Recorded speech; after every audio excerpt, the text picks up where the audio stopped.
know how you feel about that. Thank you very much. Thank you. You know, every day somebody will call in on the show and they'll talk about things. I'm mad as hell. It's one of some of the things they talk about. They talk about the loss of individual freedoms.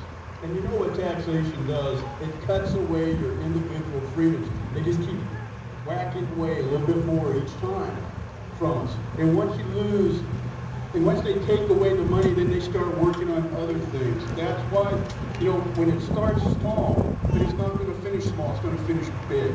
And that's why the people that are out here right now, the people that are standing here, this is the match that lights the fuse. This is where you get all of your friends. This is where you get your other friends around you, and you say, we've had enough. Everybody says it, don't tax me, don't tax us to death. Should I balance my checkbook by getting into debt? No. Stop robbing my grandkids' piggy bank. That's it. We've got to stand together, though, and just tell people enough is enough.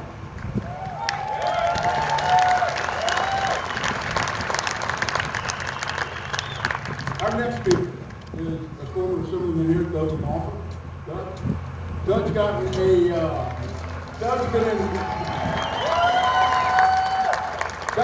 an A rating, by the way, from the Howard Douglas tax people. I guess A rating means, which is a lot higher than the California bonds are, by the way. Yeah, they're not grading on the curve. In fact, California, in case you didn't know, has got the lowest bond rating of any state, even lower than Louisiana. Anyway, I wonder how we got there. Anyway, Doug, I think you're welcome. Thank you, sir. Man, what a great crowd. Thank you all for coming out, for making those signs, for being here today. Isn't this a nice day for a spot of tea? And there's a lot of great signs here. I think my favorite I picked out here is, which one are you drinking? It depicts a tea bag and a jug of Kool-Aid. Well, I can promise you I haven't been drinking the Kool-Aid, and I don't think anybody here has, right? So a lot of Kool-Aid drinkers in Sacramento and D.C. that think that you aren't paying enough. Now, a show of hands here, I'd like to see anybody who thinks they're not paying enough in taxes. I can't see any hands. It's not just because of the sunlight. So, government thinks that's the case. Government also believes that when government runs short of money, that it's somehow your fault. How many here believe that it's your fault? Yeah. No hands. No hands.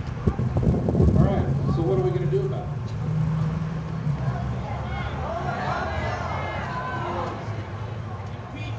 First of all, I'm not going to.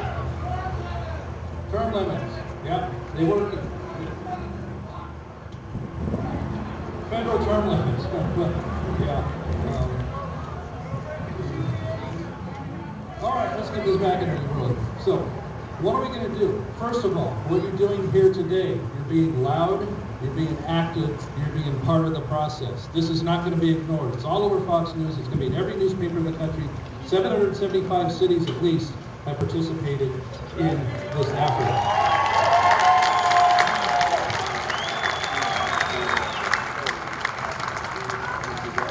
And so we don't wake up on April 16th and forget what we're doing here. One easy first step, probably not everyone in this crowd that's 18 or over is registered to vote. I'm not going to ask, for a show of hands on that, but I'll bet there's some that aren't registered to vote, some that have not participated in the election process. Folks, we all have to show up on election day. It's so easy now. It can be mailed to your house. You can do it at your kitchen table. Even if you don't know all the issues, just vote on the ones you know about. Look for those folks that are going to take care of what you send in, not fritter it away on things that really are not the role of government. So, be registered and get out and vote on election day as well. Now, you folks, you've shown leadership by being here today.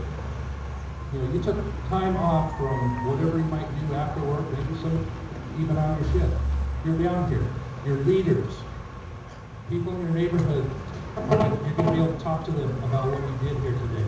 They will pay attention to you as leaders in your neighborhood and your business.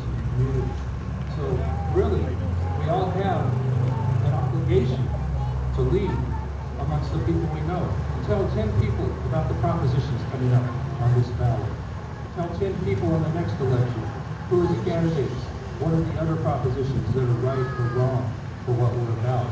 And that kind of thing ripples through many, many thousands of people when we all do that. Because it isn't just enough these days to go to work, to pay your taxes, more and more taxes. We have to participate in the process. So, speaking of taxes, I remember when I was a kid, the sales tax in California was only 5%. I watched it creep up, and I'm dating myself. Okay, I'm 48, I remember.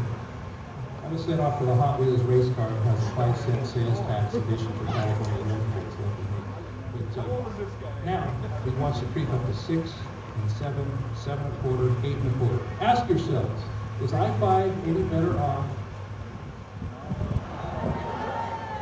at 8.25% sales tax? Remember, folks, you passed, maybe the voters did, a $20 billion bond just a couple of years ago to give the state the money it needed to borrow from our future to fix our transportation system. Now we're coming up here, beating on you guys to raise your local sales tax, to fix their highway.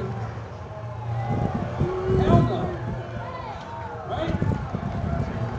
And come on, it's their deal. So we have a lot of work to do to get the message through. Now, I fought the fight in the Assembly for 6 years, never voted for a tax increase, and these budgets that are blowing up in our face that